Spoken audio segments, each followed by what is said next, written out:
नमस्कार मैत्रिणींनो, कशा आहात? रश्मीचा तडका या चॅनेलवर तुमचे खूप मनापासून स्वागत। आज मी तुम्हाला ज्वारीच्या पिठाची आंबोळी करून दाखवणार आहे। खूप हेल्दी आणि तब्येतीला पण खूप चांगली, ज्यांना वजन कमी करायचंय आणि ज्यांना तेलकट नकोय, तेल सुद्धा न लावता इतकी सुंदर होती, जाळीदार होती। तर चला मग आपण आंबोळी करायला जाऊया।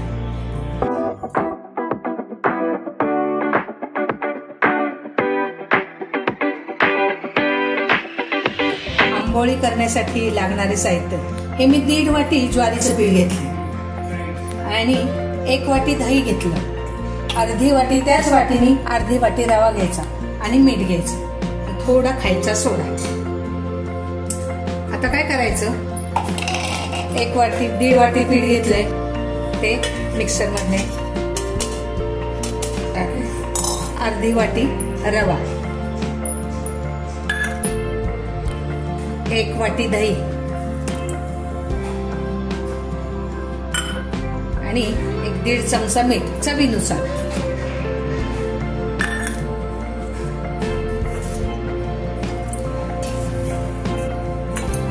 आणि आता हे मिक्सर मधनं वाटून घ्यायचं। दही घट्ट होतं आणि ज्वारीच्या पिठावर पण अवलंबून असतं पाणी टाका, म्हणून मी पाणी थोडं अर्धी वाटी पाणी टाकलं। ज्वारीच्या पीठ जर ज्वारी जुनी असली तर पाणी पण जास्त लागतं। अशा प्रकारे आपल्याला पिठाची कन्सिस्टन्सी पाहिजे, जास्त पातळ नाही आणि जास्त घट्टही नाही। आता काय करायचं, आपण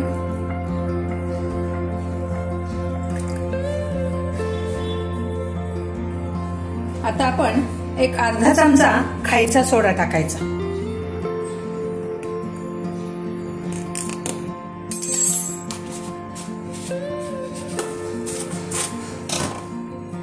आणि पीठ थोडं पाणी टाकायचं त्यात, पीठ असं पूर्ण हलवून घ्यायचं।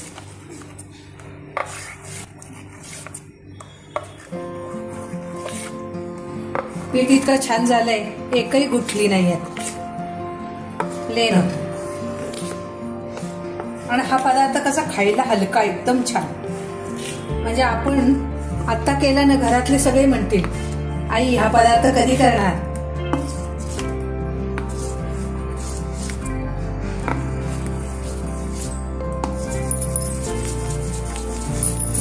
आणि आता हे 15 मिनिटं झाकण ठेवून भिजायला ठेवायचं। आता हे पीठ भिजेपर्यंत आपण टॅमॅटोची चटणी करून घेऊ। तुम्ही याबरोबर खोबऱ्याची चटणी करू शकता, पण टॅमॅटोची सुंदर लागते। आम्ही नेहमी हे केलं ना की टॅमॅटोची चटणी करतोच। मग मी 2 टॅमॅटो घेतले, 1 कांदा घेतला, 1 लसणाची कांडी घेतली, 4 वाळक्या मिरच्या घेतल्यात आणि लाल जरा कलर येण्यासाठी बीट घेतली आणि चवीनुसार मीठ। इतकी सुंदर लागते ना ही टॅमॅटोची चटणी, तुम्ही करून बघा। कढई तापत ठेवली, थोडं तेल टाकलं,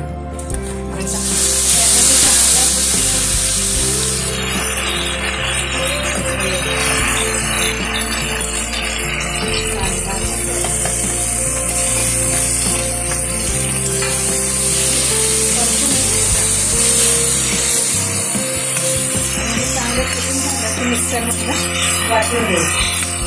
खूप चटणी छान होती, तुम्ही कधी केली नसेल ना, करून बघा आणि मला माझं कमेंट मधनं सांगा कशी चटणी झाली। आता हे परतून टॅमॅटो ते झालं, गार झालं चटणीचं। आता मी मिक्सर मधनं बारीक वाटून घेते।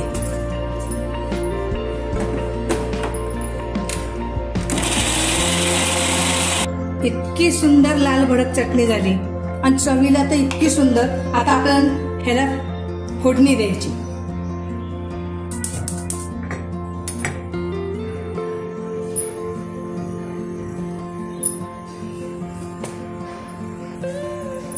आता आपण जिरे मोहरीची फोडणी देऊ।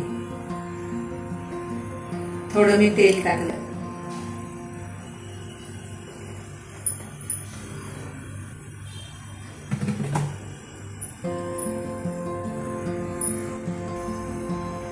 थोडे मी तेलामध्ये जिरे टाकले, एक अर्धा चमचा मोहरी,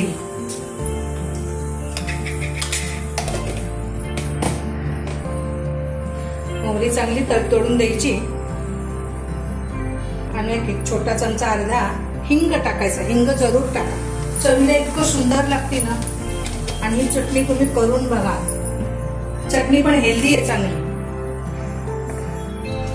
आणि मिरची बारीक करून, नेहमीच्या चटणीपेक्षा वेगळी आणि छान लागते.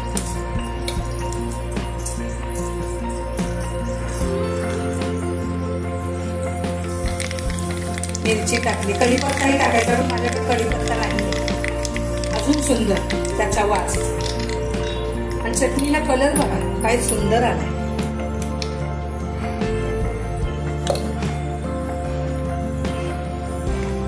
फोडणी सुद्धा अगदी चांगली कडकडीत झाली पाहिजे. गॅस घालून टाकते आणि ओतायची.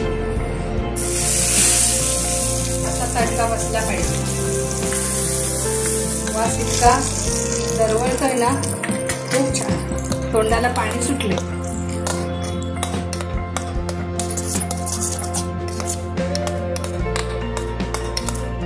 आता आपण आंबोळी कशी बनवायची ती बघू. तेल अगदी तवा आपलं पुसायचं, तेल लावायचं नाही. ज्यांना तेल खायचं नाही त्यांना इतका पदार्थ हा सुंदर आहे ना. हे बघा, आता मी काय फक्त ब्रश फिरवलाय, तेल टाकलं नाही, काय नाही. याच्यानंतर दुसऱ्यांदा तेलात ब्रश सुद्धा फिरवायचं नाही. इतकं बिना तेलाचं ज्वारीच्या पिठाचं. आता काय करायचं, पळीभर टाकायचं, नुसतं असं ओतायचं आणि थोडा तवा हलवायचा. पळीने काहीही करायचं नाही आणि काही हात लावायचा नाही. आपोआप त्याला जाळी सुटते.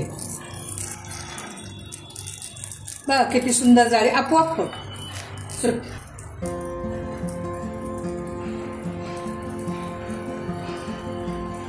आणि त्याच्यावर झाकण ठेवायचं नाही, काही नाही. किती सुंदर आहे बघा, ज्वारीच्या पिठाचं. पोटालाही हलकं अगदी. त्यामुळे मी म्हणलं आज आपल्या मैत्रिणींना हा पदार्थ दाखवावा. माझ्या 2 भाऊजाईंना ही भारी आंबोळी आवडते. माझ्याकडे आले ना ते रजुताई हे कराच म्हणतात. बघा आता जाळी पण छान पडली आणि कालथा घातला तरी बघा पूर्ण सुटतं. तेल टाकलं नाही, काहीही नाही. इतका सुंदर. ते बघा जाळी सुद्धा तुम्ही बघा, खूप छान होतात. तुम्ही करून बघा, मला कमेंट करा. नवीन असाल तर सबस्क्राईब करा आणि बेल आयकॉन बटन दाबायचं तर अजिबात विसरू नका. इतका सुंदर झाला.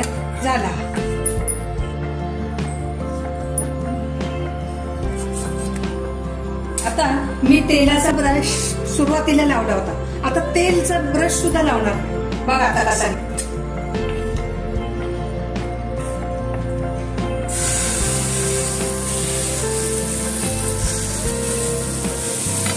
थोडा तवा हलवायचा.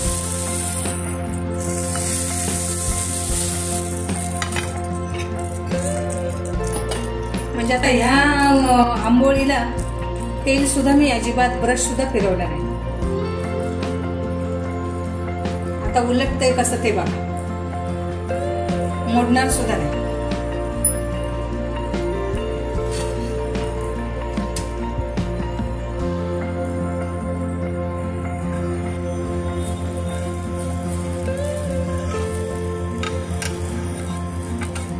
किती एका मिनिटात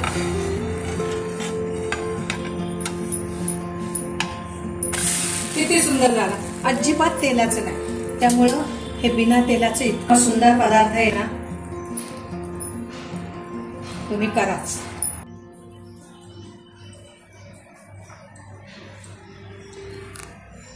मैत्रिणींनो, अशा तऱ्हेने आपल्या ज्वारीच्या पिठाची आंबोळी तयार झाली आणि इतकी लुसलुशीत मऊ काही खूप मऊ मऊ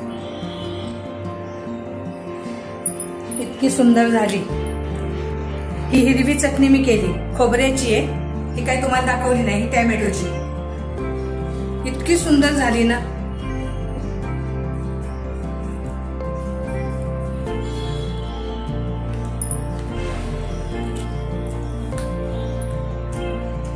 म्हणजे मला रावत सुद्धा नाही, इतकी सुंदर झाली ना, तुम्ही करूनच बघा, छान होऊन लागते। Bye bye.